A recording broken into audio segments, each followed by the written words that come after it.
So we're going over the trigeminal, or the fifth cranial nerve, and this is where it starts. It splits off into three parts. We have the ophthalmic branch, or the ophthalmic part, the maxillary, and the mandible.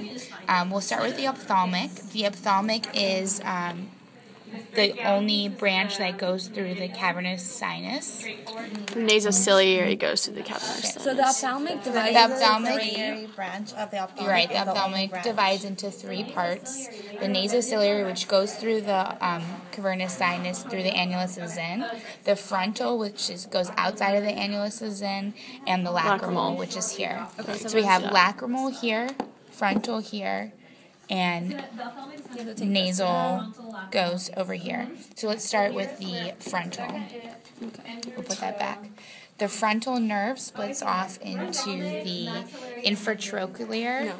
No, that's right. Yeah, that's right. It's closer to the trochlear. Oh, supra. I'm sorry. So supratrochlear, yeah. Branches off into the supratrochlear and supraorbital.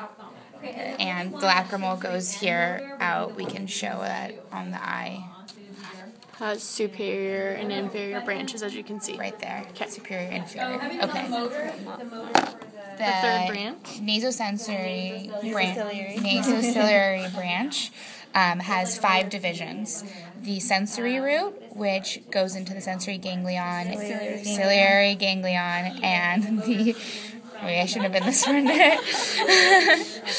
And short posterior ciliaries. And here we can see the long posteriors, but that's a connection or not? Posterior ciliary that doesn't connect. It doesn't connect. Comes from the nasociliary branch. Okay, here is the nasociliary branch that splits off into the ethmoidal, anterior and posterior ethmoidal. So anterior, the long one here, and posterior is the short one.